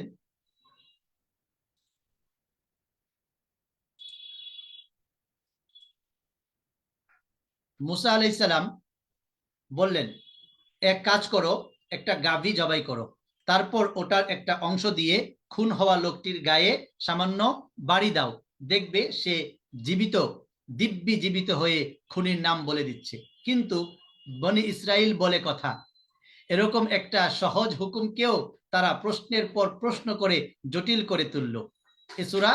এ সূরার ৬৭ থেকে ৭৩ নং আয়াতে সেই ঘটনাই ঘটনাই জায়গা পেয়েছে, সেখান থেকেই সূরার নাম হয়েছে বাকারা। তাহলে আমরা বুঝতে পারলাম এই সূরাতুল বাকারার মধ্যে অনেক অনেক ঘটনা এবং অনেক অনেক হুকুম আহকামের পাশাপাশি উল্লেখযোগ্য একটি বিশাল আকারের ঘটনা হচ্ছে, পূর্ণ ঘটনা বর্ণনা করেছেন বাকারা, অর্থাৎ গাভী সংক্রান্ত ঘটনা। বানি ইসরাইলকে আমরা জানি, মুসা আলাইহিস সালামের জাতিকে বলে বানি ইসরাইল। আর বানি ইসরাইলের একটি স্বভাব ছিল, তারা বেশি কথা বলতো, বেশি প্রশ্ন করতো, প্রশ্ন করে তারা সহজ জিনিসকে জটিল করে রাখতো। ঠিক এমন একটা ঘটনা ঘটলো, বানি ইসরাইলের এক লোক মারা গিয়েছে। তখন তারা এইটা নিয়ে মুসা আলাইহিস সালামের কাছে আসলেন। মুসা আলাইহিস সালাম বললেন যে তোমরা এক কাজ করো, একটি গাভী জবাই করো। গাভী জবাই করে তার একটা অংশ, গাভীর একটা অংশ ওই যে মারা গিয়েছে তার শরীরের একটা জায়গায় লাগিয়ে দাও, সে জীবিত হয়ে যে তাকে মেরেছে, হত্যা করে, তার নাম বলে দিবে। এটা যদি তারা স্বাভাবিক যে কোনো একটা গাভী জবাই করে এটা করতে হয়ে যেত, কিন্তু বনী ইসরাইল বলে কথা, তারা তো কোশ্চেন ছাড়া কোনো কিছু মেনে নিবে না। তারা বিভিন্ন রকম কোশ্চেনের পর কোশ্চেন করছেন, গাভীটা দেখতে কেমন হবে, গাভীর রং কি হবে, গাভীর ওজন কি হবে, তারপর ইত্যাদি ইত্যাদি ইত্যাদি তারা প্রশ্ন করে জটিল করেছে। এরপর তারা সেই অনুযায়ী লাস্ট কোশ্চেনের পর তারা সেই গাভী জবাই করে এই কাজ করেছে। সেই মৃত লোকটি ক্ষণিক সময়ের জন্য জীবিত হয়ে সেই খুনি যে তাকে হত্যা করেছে তার নাম বলে দিয়েছে। আর এই ঘটনার প্রতি ইঙ্গিত করেই এই সূরার নাম করা হয়েছে সূরা আল বাকারা। এই সূরার মেজর থিম হচ্ছে তিনটি। 1 নম্বর সঠিক পথের সন্ধান, ইতিহাসের শিক্ষা। 2 নম্বর পারিবারিক ও সামাজিক আইন। 3 নম্বর মুসলিম সমাজে ঐক্য, ভালো কাজের উৎসাহ। তাহলে সঠিক পথের সন্ধান, ইতিহাসের শিক্ষা, ইতিহাসের বিভিন্ন ইতিহাস বর্ণনা করা হয়েছে, ইতিহাসের শিক্ষা, ইতিহাস থেকে শিক্ষা নিয়ে আমরা কি করব, সঠিক পথের সন্ধান নিব। আর 2 নম্বর পারিবারিক ও সামাজিক আইন নিয়ে এই সূরায় আলোচনা করা হয়েছে। 3 নম্বর মুসলিম সমাজের ঐক্য, ভালো কাজে উৎসাহ ইত্যাদি নিয়ে এই সূরায় আলোচনা করা হয়েছে। সূরার শুরু শেষ সম্পর্ক, শানে নুজুল, এই কয়েকটা জিনিস আমরা আলোচনা করব। এরপরে ইনশাআল্লাহ আমরা অন্য একটা ইয়েতে যাব। জি, তাহলে সূরার শুরু শেষ সম্পর্ক। সূরার শুরুতেই একজন খাঁটি মুমিনের পরিচয় দেওয়া হয়েছে। তাতে বলা হয়েছে খাঁটি মুমিন তো সে যে ঈমান আনে গায়েব তথা অদৃশ্য বিষয়ের উপর। আর সূরার শেষে এসে গায়েব তথা অদৃশ্য বিষয় কোনগুলো, অদৃশ্য বিষয় কোনগুলো তা আরো স্পষ্টভাবে উল্লেখ করা হয়েছে। গায়েব মানে আল্লাহ, ফেরেশতা, নবী রাসূল, পুলসিরাত, মিজান, জান্নাত, জাহান্নাম ইত্যাদি। তাহলে সূরার শুরুতে আলোচনা করা হয়েছে মুমিনের পরিচয়। মুমিনের পরিচয় কি? খাঁটি মুমিনের পরিচয় হচ্ছে যে ঈমান আনে এবং গায়েব তথা অদৃশ্য বিষয় বিশ্বাস করে। এবং শেষেও এই অদৃশ্য বিষয়গুলো কি কি এগুলো নিয়ে আলোচনা করা হয়েছে। তার মানে শুরু আর শেষ মিল রয়েছে। অন্য সূরার সাথে সম্পর্ক, সূরা ফাতিহার শেষ দিকে বান্দা তার রবের কাছে সঠিক পথের দিশা চেয়েছে। আর এই সূরায় রব তার বান্দাকে সঠিক পথের দিশা জানিয়েছেন। এই সূরার শুরুতেই বলা হয়েছে কোরআন এমন এক কিতাব যাতে কোনো সন্দেহ নেই, যা মুত্তাকিদের সঠিক পথের সন্ধান দেয়। হুদাল্লিল মুত্তাকিন, মুত্তাকিদের সঠিক পথ সন্ধান দেয়। তার মানে বান্দা আল্লাহর কাছে সঠিক পথ চেয়েছে। সূরা ফাতিহার মধ্যে কি সঠিক পথ? সঠিক পথ হচ্ছে তোমার জন্য কোরআন। তুমি কোরআনকে জানো, কোরআনকে বুঝো, কোরআন অনুযায়ী জীবন গড়ো, তাহলেই তুমি সঠিক পথ পাবা। তাহলে আমরা পেলাম সূরা আল ফাতিহা এবং সূরাতুল বাকারার মধ্যে সম্পর্ক। খুব চমৎকার একটি সম্পর্ক দেখতে পেলাম। সূরা ফাতিহার মধ্যে আমরা আল্লাহর কাছে সঠিক পথ চেয়েছি, আর সূরাতুল বাকারার মধ্যে আল্লাহ সঠিক পথ দিয়ে দিয়েছেন যে সঠিক পথ হচ্ছে কোরআন। এই কোরআন যার মধ্যে কোনো সন্দেহ নাই, এটি মুত্তাকিদের জন্য হেদায়েত। মুত্তাকিদের জন্য সঠিক পথ হচ্ছে কোরআন। শানে নুজুল, সূরা আল বাকারা এর অবতীর্ণের প্রেক্ষাপট হচ্ছে হিজরত করে মদিনায় এলেন নবীজি। মদিনার অদূরেই ইহুদিদের বসতি। ইহুদিরা নিজেদেরকে তাওরাতের অনুসারী দাবি করত। ফলে ইসলাম, রাসূল বা আসমানি কিতাব এগুলো সম্পর্কে ওদের ভালোই জানাশোনা ছিল। সেই হিসেবে আশা ছিল নবীজি মদিনায় ঠাঁই নেওয়া মাত্রই ইসলাম কবুল করবে ইহুদিরা, কিন্তু তা ঘটল না। ঘটলো ঠিক উল্টোটা। ইহুদিরা নবীজিকে চিনেও না চেনার ভান করলো, সত্য মেনে নিতে রাজি হলো না। কারণ কি? ইহুদিরা আসলে তাওরাত অনুসরণ করত নামকা ওয়াস্তে। তাওরাতের যেসব বিধান ওদের রুচি মতো হতো না, সেগুলো ওরা বদলে ফেলতো, নিজেরা আইন বানাতো। আর সুযোগ বুঝে তা আল্লাহর বিধান বলে চালিয়ে দিত। সুদ, জিনা, মিথ্যা কথা এসব ছিল ওদের কাছে ডাল ভাত। তো ওরা যখন দেখলো নবীজির অনুসরণ করলে পাপের দরজায় খিল পড়বে, খায়েশ মতো আর কুকর্ম করা যাবে না, তখনই ওরা বেঁকে বসলো। আল্লাহ তখন এই সূরার বেশ অনেকগুলো আয়াত ওদের সম্বোধন করে নাজিল করলেন। ঝকঝকে আয়নার মতো পরিষ্কার ভাবে তুলে ধরা হলো ইহুদিদের সত্যিকারের ইতিহাস। আল্লাহ ওদের জানিয়ে দিলেন, তোমরা যে নিজেদেরকে তাওরাতের অনুসারী দাবি করছো তা মোটেও সত্য নয়। এই যে তোমাদের ইতিহাসের দলিল দস্তাবেজ। আবার সে সময়টায় মদিনাতে মাথাচাড়া দিয়ে উঠতে লাগলো মুনাফিকরা, তাদেরকে নিয়েও আলোচনা হলো বিস্তর। তাছাড়া মদিনা ততদিনে একটি ছোটখাটো ইসলামী রাষ্ট্র চালাতে আইন লাগে। এই সূরার মাধ্যমে ধাপে ধাপে সেই আইন পাঠানো হলো। নাগরিক জীবন, সামাজিক জীবন, অর্থনীতি, রাজনীতি ইত্যাদি ব্যাপারে একটি ইসলামী রাষ্ট্রের আইন রূপরেখা কেমন হবে তার খুঁটিনাটি আলাপ নিয়েই সূরাটি নাজিল করা হয়েছে। অর্থাৎ এই সূরাটির মধ্যে খুঁটিনাটি সব বিষয় আলোচনা করা হয়েছে। নাগরিক জীবনে কি কি দরকার, অর্থনীতি, রাজনীতি সবকিছু এই সূরার মধ্যে আলোচনা করা হয়েছে। তারপর ওই যে রাসূল সাল্লাল্লাহু আলাইহি সাল্লামের মুনাফিকরা বা ইহুদিরা ইসলাম গ্রহণ করলো না, তারা কোরআনের আয়াত পরিবর্তন করতে থাকতো, তখন আল্লাহ তাআলা ঘোষণা দিলেন, লা রাইবা ফি, কোরআন এমন একটি সূরা যেই সূরাটি তোমরা কি করতে পারবা না, পরিবর্তন করতে পারবা না, এর একটি অনুরূপও তোমরা আনতে পারবা না। আল্লাহ রাব্বুল আলামিন চ্যালেঞ্জ ছুড়ে দিয়ে এই সূরা নাজিল করলেন। তারপর এই সূরার ভিতরে সুদ, জিনা ইত্যাদি সম্পর্কে তারা যেভাবে বিস্তর করেছিল, এই সূরার মধ্যে সেইগুলো উল্লেখ করে বলে দিলেন যে আসলে এগুলো তোমরা করতে পারবা না। তাহলে যখন তারা দেখলো যে এই ইসলাম গ্রহণ করলে কোরআন মানতে হবে, আর কোরআন মানলে তাদের এই যেই খারাপ অভ্যাসগুলো এগুলো দূর করতে হবে এবং তারা নিজের মন মতো চলতে পারবে না, এজন্য তারা আর ঈমান আনলো না। এই তাদের প্রতি ইঙ্গিত করে এবং ইসলামের বিভিন্ন বিষয় রাষ্ট্র পরিচালনা করার জন্য যা যা দরকার সবগুলো দিয়ে মদিনার জীবনের প্রথম যুগে আল্লাহ রাব্বুল আলামিন সূরা আল বাকারা নাজিল করে দিলেন। সূরা আল বাকারা এর অন্যতম কিছু ঘটনা। সূরা আল বাকারার ঘটনা বলি। আজকের তিলাওয়াতকৃত অংশের শুরুর দিকে, অর্থাৎ আজকে যে আমরা ১.৫ পারা তিলাওয়াত তারাবিতে করব, এই ১.৫ পারা তিলাওয়াত শুরুর দিকে রয়েছে প্রথম মানব আদম আলাইহিস সালামের সৃষ্টি। আদম আলাইহিস সালামের সৃষ্টির রহস্য এই সূরার মধ্যে রয়েছে। আল্লাহর নির্দেশ অমান্য করে অহংকার বশত তাকে সম্মান জানাতে ইবলিসের অস্বীকৃতি, আদম হাওয়া আলাইহিস সালামের জান্নাতে প্রবেশ ও শয়তানের প্ররোচনায় নিষিদ্ধ বৃক্ষের ফল খেয়ে জান্নাত থেকে বের হওয়া এবং আল্লাহর শেখানো তাওবার দোয়া পাঠ করে ক্ষমাপ্রাপ্ত হওয়ার বিবরণ। এটি কোরআনে বর্ণিত প্রথম ঘটনা। অর্থাৎ আদম আলাইহিস সালামের ঘটনাটি কোরআনে বর্ণিত প্রথম ঘটনা, যে কিভাবে আদম আলাইহিস সালামকে দুনিয়াতে আল্লাহ রাব্বুল আলামিন প্রেরণ করলেন। অহংকার বশত তাকে সম্মান জানাতে ইবলিসের অস্বীকৃতি, ইবলিস অস্বীকৃতি করলো।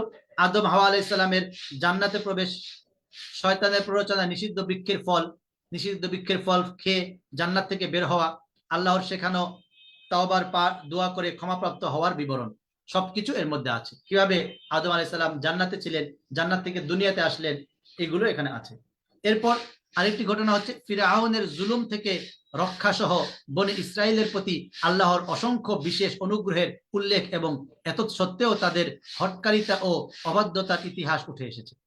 বনি ইসরাইল বারবার আল্লাহর সাথে নাফরমানি করেছে। ফিরআউনের জুলুম, ফিরআউন কি পরিমাণ জুলুম করেছে এবং এর থেকে রক্ষার উপায় কি। তারপর বনি ইসরাইলের প্রতি আল্লাহর অসংখ্য বিশেষ অনুগ্রহ রয়েছে, মান্না সালোয়া, বিভিন্ন রকমের অসংখ্য অনুগ্রহ আল্লাহ রাব্বুল আলামিন তাদের প্রতি করেছেন। এই বিষয়গুলো পবিত্র কোরআনের এই সূরা বাকারার 40 থেকে 66 নম্বর আয়াতে বর্ণনা করা হয়েছে। এরপর রয়েছে গাভীর ঘটনা, যেটা আমি আগেও বললাম। গাভীর ঘটনা, সূরাতুল বাকারা মানে গাভীর বিবরণ সংক্রান্ত সূরা। বনি ইসরাইলের এক খুনি অলৌকিকভাবে চিহ্নিত করার জন্য তারা তাদের নবীর নিকট আবেদন করে। মহান আল্লাহ তাদেরকে একটি গাভী জবাইয়ের নির্দেশ দেন। তারা তা পালনে গড়িমসি ও কালক্ষেপণ করতে থাকে, অবান্তর প্রশ্ন করে সরল বিষয়কে আরো জটিল করে তোলে। এই সূরায় বনি ইসরাইলের কুট কুট চরিত্রের উল্লেখের পাশাপাশি শেষের দিকে মুমিনদের আনুগত্যের প্রশংসা করা হয়েছে, অর্থাৎ ইমানদারগণ যেভাবে আল্লাহর নির্দেশ পায় সেভাবেই মান্য করে, তারা বনি ইসরাইলের মতো আল্লাহর নির্দেশ মানতে গড়িমসি ও বিলম্ব করে না। সুলাইমান আলাইহিস সালামের যুগে এটা হলো আরেকটি ঘটনা, যেটি আমি আগে বলেছি।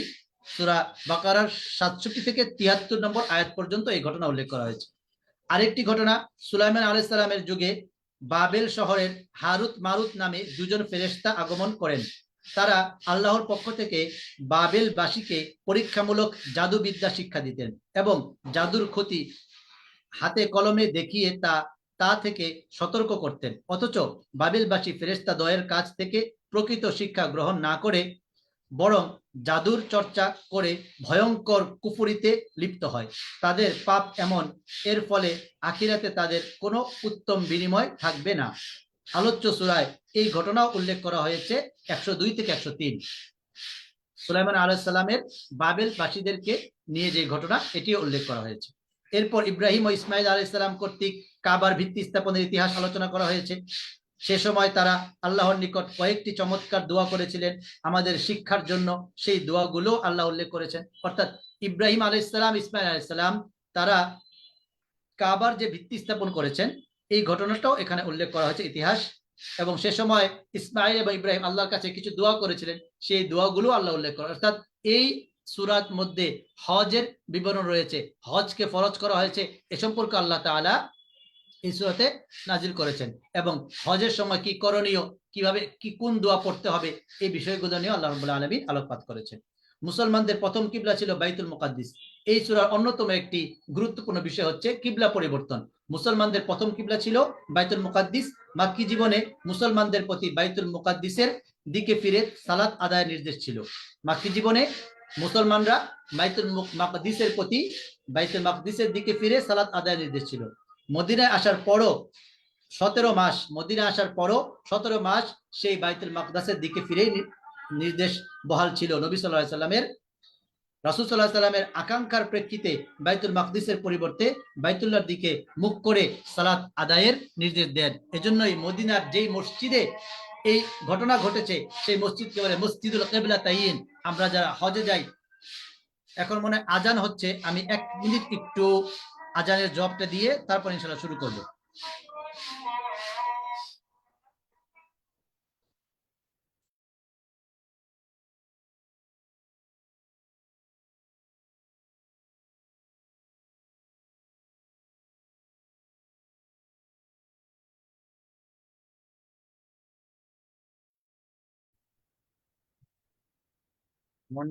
সম্মানিত উপস্থিতি, আমাদের যাদের এরিয়াতে আজান হচ্ছে, আমরা আজানের উত্তর দেওয়ার জন্য 1 থেকে 2 মিনিটের বিরতি নিয়েছি। আমরা ইনশাল্লাহ আমাদের আয়োজনের খুব শেষের অংশে আছি।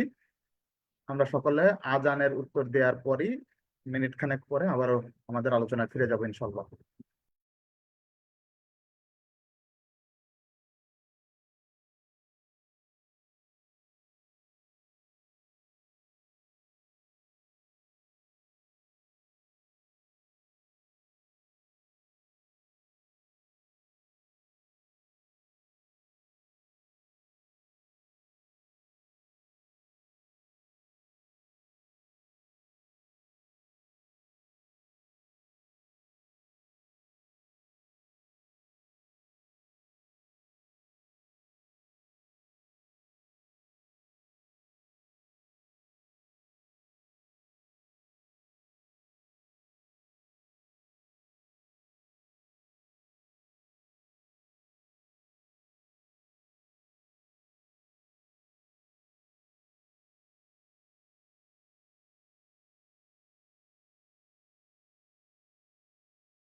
জি, আমরা আজানের বিরতি দিলাম, আজানের জবাব দিয়েছি।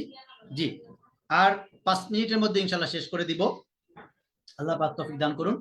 তো মুসলমানদের প্রথম কিবলা পরিবর্তনের ঘটনাটাও এই সূরার মধ্যে নাজিল হয়েছে। এই সূরার মধ্যে আল্লাহ তাআলা আলোচনা করেছেন যে মুসলমানরা প্রথম বাইতুল মাকদিসের দিকে ফিরে সালাত আদায় করতেন, কিন্তু রাসূল সাল্লাল্লাহু আলাইহি সাল্লামের অত্যন্ত দিলের আশা ছিল, আকাঙ্ক্ষা ছিল যে বাইতুল্লাহর দিকে ফিরে নামাজ পড়া।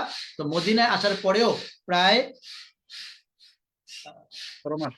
অনেক মাস আল্লাহ রাব্বুল আলামিন রাসূল সাল্লাল্লাহু আলাইহি সাল্লাম বাইতুল মুকাদ্দাসের দিকে ফিরে নামাজ পড়েছেন, কিন্তু যেই মসজিদে আসরের নামাজের টাইমে আসরের নামাজের টাইমে 2 রাকাত আসরের নামাজ পড়েছেন বাইতুল মাকদিসের দিকে, আর ওই টাইমেই নাজিল হয়েছে তৎক্ষণাৎ পুরা জামাত নিয়ে রাসূল বাইতুল্লাহর দিকে ফিরে বাকি 2 রাকাত শেষ করেছেন। এজন্য ওই মসজিদকে কিন্তু মসজিদুল কিবলাতাইন বলে। হজের সফরে এবং উমরার সফরে হাজী সাহেবরা সেই মসজিদে গিয়ে 2 রাকাত নামাজ আদায় করে থাকেন। জি, সূরাতুল বাকারা এর ফজিলত। সূরাতুল বাকারার অন্যতম একটি ফজিলত হচ্ছে আল্লাহ রাসূল সাল্লাল্লাহু আলাইহি সাল্লাম বলেন, তোমরা সূরা বাকারা পড়ো, কেননা তা আঁকড়ে ধরায় বরকত। সূরা বাকারার মধ্যে যদি আমরা সূরা বাকারাকে আঁকড়ে ধরি তাহলে এর মধ্যে বরকত রয়েছে, আর ছেড়ে দেওয়ায় আফসোস।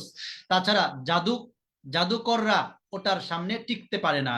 এজন্য আমরা দেখি যে অনেক সময় বাসায় আমরা অনেক চিন্তিত থাকি, পেরেশানে থাকি, আমাদের দুর্বল লাগে, খারাপ লাগে, ভালো লাগে না। তখন যদি আমরা সূরা বাকারা তিলাওয়াত করি, সূরা বাকারা তিলাওয়াতটা শুনি, তাহলে এই জাদু টোনা থেকে আল্লাহ তাআলা আমাদেরকে হেফাজত করবে। অনেক সময় আমরা দেখি বাসার মধ্যে অসুস্থতা লেগেই থাকে, বাসার ছোট ছোট বাচ্চারা অসুস্থ হয়েই থাকে। তখন আমরা এক কাজ করতে পারি, সূরাতুল বাকারার তিলাওয়াতটা যদি আমরা এক জায়গায় ছেড়ে রাখি, সারা বাসার মধ্যে সূরা বাকারা আমাদের শুনবো, তাহলে এই সূরা বাকারার পরিপূর্ণ বরকত দান করবে এবং এই জাদু টোনা যদি কোনো কিছু থেকে থাকে এগুলো বাসা থেকে দূর হয়ে যাবে। তো সূরা বাকারা অন্যতম একটি ফজিলত হচ্ছে আল্লাহ রাসূল সাল্লাল্লাহু আলাইহি ওয়াসাল্লাম বলেন, তোমরা সূরা বাকারা পড়ো, কেননা সূরা বাকারা আঁকড়ে ধরার মধ্যেই বরকত, সূরা বাকারা পড়ার মধ্যেই বরকত, আর এটা ছেড়ে দেওয়ার মধ্যে আফসোস। তাছাড়া জাদুকররা সূরা বাকারার সামনে টিকতে পারে না। নবীজি সাল্লাল্লাহু আলাইহি ওয়াসাল্লাম আরো বলেন, তোমরা তোমাদের ঘরগুলোকে কবর বানিও না, মনে রাখবে যে ঘরে সূরা বাকারা পাঠ করা হয় শয়তান সে ঘর থেকে পালিয়ে যায়। সুবহানাল্লাহ। তাহলে যে ঘরে সূরা বাকারা পাঠ করা হয় শয়তান সে ঘর থেকে পালিয়ে যায়। নবী সাল্লাল্লাহু আলাইহি ওয়াসাল্লাম আরো বলেছেন, যে ব্যক্তি কোরআনের প্রথম 7টি সূরা আঁকড়ে ধরবে সে জ্ঞানী। তাহলে যে ব্যক্তি কোরআনের প্রথম 7টি সূরা আঁকড়ে ধরবে, পড়বে, তিলাওয়াত করবে, এর উপর আমল করবে, সেই সবচেয়ে মহাজ্ঞানী। আল্লাহ রাব্বুল আলামিন আমাদেরকে সূরা বাকারার ফজিলতগুলো জানার তৌফিক দান করুন। সূরা বাকারার মধ্যে আল্লাহ রাব্বুল আলামিন আজকের যেই তিলাওয়াতের অংশ, এই অংশের মধ্যে কি কি আদেশ আমাদেরকে দিয়েছেন। 1 নম্বর আদেশ আল্লাহর ইবাদত করা। 2 নম্বর আদেশ অঙ্গীকার পূর্ণ করা, আমরা যদি কারোর সাথে অঙ্গীকার করি অঙ্গীকার পূর্ণ করতে হবে। 3 নম্বর আদেশ কোরআনের প্রতি ঈমান আনা এবং একমাত্র আল্লাহকে ভয় করা। কোরআনের প্রতি ঈমান আনা, ভয় করতে হবে একমাত্র আল্লাহকে, আল্লাহকে ছাড়া কাউকে ভয় করবে না। মুসলমান একমাত্র ভয় করবে আল্লাহকে। সালাত আদায় করা, যাকাত প্রদান করা এবং জামাতের সঙ্গে সালাত আদায় করা। এখানে আল্লাহ রাব্বুল আলামিন আদেশ দিয়েছেন, তোমরা সালাত আদায় করো, জামাতের সাথে করো, যাকাত প্রদান করো, ইত্যাদি ইত্যাদি। ধৈর্য ও সালাতের মাধ্যমে আল্লাহর কাছে সাহায্য প্রার্থনা করা, আল্লাহর কাছে সাহায্য দিতে হবে ধৈর্যের মাধ্যমে এবং সালাতের মাধ্যমে। পিতা মাতা, নিকটাত্মীয় ও এতিম মিসকিনদের সাথে সৎ ব্যবহার করা এবং মানুষকে উত্তম কথা বলা। পিতা মাতা, নিকট আত্মীয়, এতিম মিসকিনদের সাথে সৎ ব্যবহার করা এবং মানুষকে উত্তম কথা বলা। হজ উমরার সময় মাকামে ইব্রাহিমে সালাত আদায় করা, বাইতুল্লাহর দিকে মুখ করে সালাত আদায় করা, আল্লাহকে স্মরণ করা এবং আল্লাহর কৃতজ্ঞতা প্রকাশ করা, জিহাদ করা, আল্লাহর রাস্তায় দান সদকা করা এবং মানুষের প্রতি অনুগ্রহ করা, সামর্থ্য থাকলে হজ উমরা করা, ইস্তিগফার করা। তাহলে রমজান মাস সামনে, যাদের সামর্থ্য আছে আমরা উমরা করব, হজ করব। রমজানে আসার অন্যতম একটি ফজিলত হচ্ছে রমজানে উমরা করলে রাসূলুল্লাহ সাল্লাল্লাহু আলাইহি ওয়াসাল্লামের সাথে হজ করার সওয়াব আল্লাহ তাআলা দান করবেন। এজন্য সূরা বাকারার প্রথম অংশের মধ্যে এই আদেশগুলো আল্লাহ আমাদেরকে দিয়েছেন। যাদের সামর্থ্য আছে আমরা হজ পালন করব ইনশাআল্লাহ। বেশি বেশি ইস্তিগফার করা। নিষেধ, আল্লাহ তাআলা প্রথম এই অংশে কি কি বিষয় নিষেধ করেছেন। আল্লাহর সাথে কাউকে শরীক করা যাবে না, কোরআনকে অস্বীকার না করা এবং আল্লাহর আয়াতের বিনিময়ে পার্থিব স্বার্থ গ্রহণ না করা। অর্থাৎ কোরআনকে অস্বীকার না করা এবং আল্লাহর আয়াতের কোনো বিনিময় গ্রহণ না করা। সত্যকে মিথ্যার সাথে মিশ্রিত না করা এবং সত্য গোপন না করা। সত্য মিথ্য মিশ্রিত করা যাবে না এবং সত্যকে গোপন করা যাবে না। পরস্পরে রক্তপাত না করা এবং কাউকে তার ভিটা থেকে বিতাড়িত না করা। পরস্পরে রক্তপাত করা যাবে না এবং কাউকে ভিটা মাটি থেকে উৎখাত করা যাবে না, বিতাড়িত করা যাবে না, আল্লাহ তাআলা নিষেধ করে দিয়েছেন। সন্দেহ পোষণকারীদের অন্তর্ভুক্ত না হওয়া, আল্লাহর অকৃতজ্ঞ না হওয়া। সন্দেহ পোষণকারী তার অন্তর্ভুক্ত হওয়া যাবে না এবং আল্লাহ তাআলার অকৃতজ্ঞ হওয়া যাবে না। শয়তানের পদাঙ্ক অনুসরণ না করা, অন্যায়ভাবে কারো সম্পদ ভক্ষণ না করা, নিজের জীবনকে ধ্বংসের সম্মুখীন না করা, ইত্যাদি ইত্যাদি আল্লাহ তাআলা আমাদেরকে নিষেধ করে দিয়েছেন। এগুলো থেকে আমরা বেঁচে থাকব। বিধিবিধান, এই সূরার মধ্যে কি কি বিধান রয়েছে? এই সূরার প্রথম অংশে হজ উমরাকারীদের জন্য সাফা মারওয়া সাই করার নির্দেশ প্রদান করা হয়েছে। হজ উমরার সফরে সাফা মারওয়া সাই করা ফরজ। সাম্যের অনন্য দৃষ্টান্ত কিসাসের বিধান ফরজ করা হয়েছে। অর্থাৎ কতল, একজন মানুষ যদি অন্যায়ভাবে একজন মানুষকে হত্যা করে, তার বিধান হচ্ছে আরেক সেও কি করবে, তাকে হত্যা করবে। কিসাস, কিসাসের বিধান, সাম্যের অনন্য দৃষ্টান্ত কিসাসের বিধান ফরজ করা হয়েছে। রমাদানে সিয়াম পালন ফরজ। এই যে সামনে রমজান আসতেছে, কালকে থেকে রমজানের সিয়াম পালন করা ফরজ, এই সূরার মধ্যেই আলোচিত হয়েছে। এ মাসে কোরআন নাজিল হয়েছে এবং মুসাফির ও সিয়ামের অপারক রুগ্ন ব্যক্তি পরে সিয়াম রাখতে পারবে। হালাল হারাম, এই সূরার মধ্যে কি কি হালাল হারাম আলোচনা করা হয়েছে? দ্বিতীয় পারার প্রথমার্ধে হালাল ও পবিত্র খাদ্য গ্রহণ করতে নির্দেশ দেওয়া হয়েছে। অর্থাৎ আমরা যে খাদ্য গ্রহণ করব, হালাল এবং পবিত্র খাদ্য গ্রহণ করতে নির্দেশ দেওয়া হয়েছে।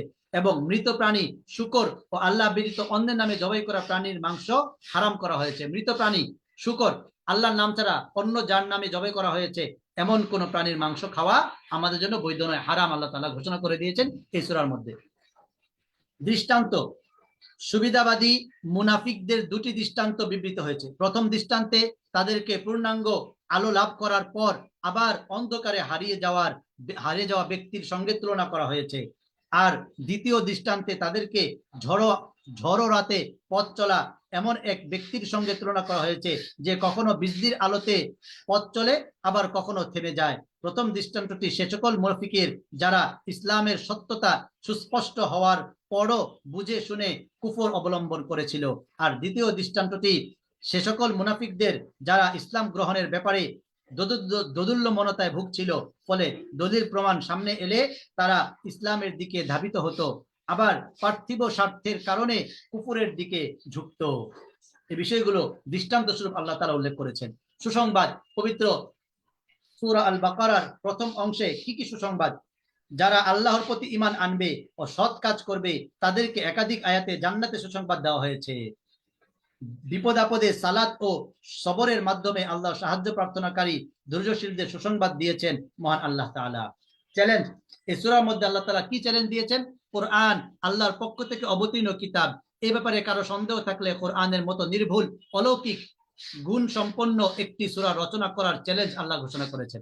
ওই যে বললাম যে এই সূরা কোরআন সন্দেহ নাই, এবং কোরআনের মতো অন্য কোনো সূরা একটি আয়াত বা একটি অক্ষর হলেও কেউ আনতে পারবে না। কোরআনের একটি নুকতা, একটি জবর জের পেশ কেউ পরিবর্তন করতে পারবে না। আল্লাহ রাব্বুল আলামিন চ্যালেঞ্জ ছুড়ে দিয়েছেন।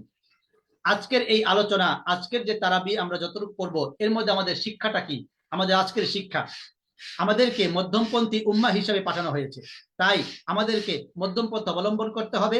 কঠোরতা, গোড়ামি, বাড়াবাড়ি ও সীমালঙ্ঘন কোনো অবস্থাতেই মুহাম্মদ সাল্লাল্লাহু আলাইহি সাল্লামের উম্মতের বৈশিষ্ট্য নয়। আল্লাহর অবাধ্য হলে যে কোনো সময় সরাসরি আল্লাহর গজব নিপতিত হতে পারে, তাই সর্বদা আল্লাহর বিধান মেনে চলার চেষ্টা করতে হবে। 3 নম্বর শিক্ষা, বিপদ আপদে ধৈর্য ধারণের পাশাপাশি বলতে হবে ইন্না লিল্লাহি ওয়া ইন্না ইলাইহি রাজিউন, নিশ্চয়ই আমরা আল্লাহর এবং তার কাছেই আমাদের ফিরে যেতে হবে। আজকের আলোচনার দোয়া, আজকে আমরা 2টা দোয়া এই তারাবিতে আমরা জানবো। 1 নম্বর দোয়া, রব্বানা তাকাব্বাল মিন্না ইন্নাকা আনতাস সামিউল আলিম, হে আল্লাহ, হে আমাদের রব, আমাদের পক্ষ থেকে কবুল করুন, নিশ্চয়ই আপনি সর্বশ্রোতা সর্বজ্ঞানী। 2 নম্বর দোয়া, রব্বানা আতিনা ফিদ দুনিয়া হাসানাহ ওয়া ফিল আখিরাতি হাসানাহ ওয়া কিনা আযাবান নার, হে আমাদের প্রতিপালক, আমাদেরকে দান করুন দুনিয়ারও কল্যাণ ও আখিরাতেও কল্যাণ, এবং আমাদেরকে জাহান্নামের সাথী থেকে রক্ষা করুন। তাহলে আজকে আমরা 2টা দোয়া জানতে পারলাম। রব্বানা তাকাব্বাল মিন্না ইন্নাকা আনতাস সামিউল আলিম, রব্বানা আতিনা আমরা সবাই জানি।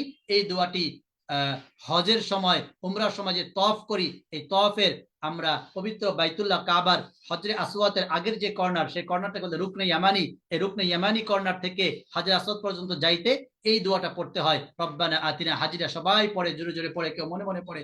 রব্বানা আতিনা ফিদ দুনিয়া হাসানা ওয়া ফিল আখিরাতি হাসানা ওয়া কিনা আযাবান নার। এই দোয়া পড়তে পড়তে রুকনে ইয়ামানি থেকে হজরে আসওয়াদে যেতে হয় এবং আমাদের রাসূল সাল্লাল্লাহু আলাইহি ওয়াসাল্লাম এই দোয়া পড়েছেন। আজকে আমরা তারাবির সালাতে কোরআনের সারমর্ম সহ কোরআনে 50% অর্থ বোঝার যে প্রোগ্রামটি আমরা তখন শুনলাম। আল্লাহ রাব্বুল আলামিন আমাদেরকে আমল করার, কবুল করার তৌফিক দান করুন, আমল করার তৌফিক দান করুন। আমরা আজকে তারাবির আলোচনা থেকে যা শিক্ষা অর্জন করলাম, যা ফজিলত জানলাম এবং যে হুকুম আহকাম, আদেশ নিষেধ বিভিন্ন বিষয় আমরা জানলাম, এগুলোর উপর আল্লাহ তাআলা আমাদেরকে আমল করার তৌফিক দান করুন এবং কোরআনের শব্দের যে অর্থগুলো আমরা জানলাম, বুঝলাম, এগুলো আমাদেরকে মনে রাখার এবং এগুলো আমাদেরকে জেনে কোরআনকে বোঝার তৌফিক দান করুন এবং আমাদের তারাবির সালাত যেন আরো চমৎকার হয়, আর অর্থবহ হয় এবং তারাবিতে যেন আমাদের মনোযোগ আকর্ষণ হয়, খুশু অর্জন হয়, সেটা আমাদেরকে আল্লাহ তাআলা অর্জন করার তৌফিক দান করুক। আজকের টোটাল আলোচনার উপর আল্লাহ রাব্বুল আলামিন আমাদেরকে আমল করার তৌফিক দান করুন। ওয়া আখিরু দাওয়ানা আলহামদুলিল্লাহি রাব্বিল আলামিন। সম্মানিত উপস্থিতি, আমরা আমাদের আজকের আয়োজন শেষ করলাম। আমরা সকলে যা শায়েখ আমাদেরকে পড়িয়েছেন সেটার একটা সার সংক্ষেপ নিয়ে ইনশাল্লাহ হচ্ছে যে আমাদের বাংলা ইকরা একাডেমির পেজে গ্রুপে ইনশাল্লাহ পোস্ট করব এবং রেকর্ডটা আমাদের গ্রুপেই পাবেন, পেজে পাবেন, গ্রুপে পাবেন। গ্রুপ থেকে লাইভ হয়েছে ইনশাল্লাহ এখানে থাকবে এবং অনেকে পিডিএফ এর কথা বলেছেন, কিন্তু পিডিএফটা আসলে যেহেতু আমরা বাংলা ইকরা একাডেমির কোনো নিজস্ব শীট নয়, এখানে আমরা সত্যায়ন প্রকাশনীর এক নজরে কোরআনের বই থেকে আলোচনা হচ্ছে, ফলে সেই স্বার্থে আমরা আসলে তাদের কোনো রেস্ট্রিকশনকে আমরা ভায়োলেট করতে পারি না যে অন্য কোনো বইয়ের তার পিডিএফ আমরা আসলে এটা ওপেন করে দিলে তাদের একটা স্বার্থে আঘাত লাগতে পারে, ফলে আমরা এই জায়গা থেকে এই আয়োজনের পিডিএফ গুলো এটা এইভাবে করে দিতে পারবো না। তবে আমাদের সকলের কাছে আমার ঔদাত্ত আহ্বান রইল, আমাদের যে বাংলা ইকরা একাডেমির গ্রুপ, সেই গ্রুপে ইনশাল্লাহ আমি নিজে এতক্ষণ ধরে হচ্ছে আমার নোট ডাউন করেছি, আমার শায়েকের কথামালাগুলো আমি নোট ডাউন করেছি। আমি ইনশাল্লাহ কিছুক্ষণের মধ্যে আমার নোট ডাউনটা পোস্ট করে দিব এবং আমরা যারা নোট ডাউন করেছি সকলে ছবি তুলে আমাদের সেই নোট ডাউন গুলো ইনশাল্লাহ আমাদের গ্রুপে দিয়ে দিব। আশা করছি এখান থেকে আমরা উপকৃত হব। আলহামদুলিল্লাহ, আমরা যারা এই পর্যায়ে ছিলাম সকলের কাছে আমি দোয়া চাই, আগামীকাল একই সময়ে আমরা ইনশাল্লাহ উপস্থিত হব। শায়েক, আমরা কি বিদায়ের কোনো দোয়া পড়ে আয়োজন শেষ করব? হযরত জি, শেষ করতে পারি। জি আমাদের কোনো আমিন। রব্বানা যালামনা আনফুসানা ওয়া ইল্লাম তাগফির লানা ওয়া তারহামনা লানাকুনান্না মিনাল খাসিরিন। ربنا تقبل منا إنك أنت السميع العليم. ربنا آتنا في الدنيا حسنة وفي الآخرة حسنة وقنا عذاب النار. يا الله, আমাদেরকে তুমি রমজানের পরিপূর্ণ বরকত, মাগফিরাত আমাদেরকে দান করো, আমাদের জীবনের সকল গুনাহ খাতা মাফ করে দাও। ইয়া আল্লাহ, আমাদের এই আয়োজনকে আল্লাহ তুমি কবুল করে নাও। ইয়া আল্লাহ, বাংলা ইকরা একাডেমির রমজান কেন্দ্রিক যত আয়োজন আছে সমস্ত আয়োজনকে তুমি কবুল করে নাও। আমাদের যে সমস্ত ভাইয়েরা আজকে অংশগ্রহণ করেছে সকলকে আল্লাহ তুমি দ্বীনের সঠিক বুঝ দান করো এবং রমজানের পরিপূর্ণ ফাজাইল জেনে রমজান যেন আমরা সুস্থ মতো রাখতে পারি সেই তৌফিক তুমি দান করে দাও। ইয়া আল্লাহ, আমাদের বাংলাদেশের উপর খাস রহমত তুমি নাজিল করে দাও, আমাদের জীবনের সমস্ত গুনাহ খাতা মাফ করে দাও। আল্লাহ, রমজান মাসের পরিপূর্ণ যেন আমরা ইবাদতে কাটাতে পারি সেই তৌফিক তুমি আমাদেরকে দান করে দাও। সুবহান রাব্বিকা রাব্বিল ইজ্জাতি আম্মা ইয়াসিফুন ওয়া সালামুন আলাল মুরসালিন ওয়ালহামদুলিল্লাহি রাব্বিল আলামিন বিরহমাতিকা ইয়া আরহামার রাহিমিন। ওয়াসসালামু আলাইকুম ওয়া রাহমাতুল্লাহি ওয়া বারাকাতুহু।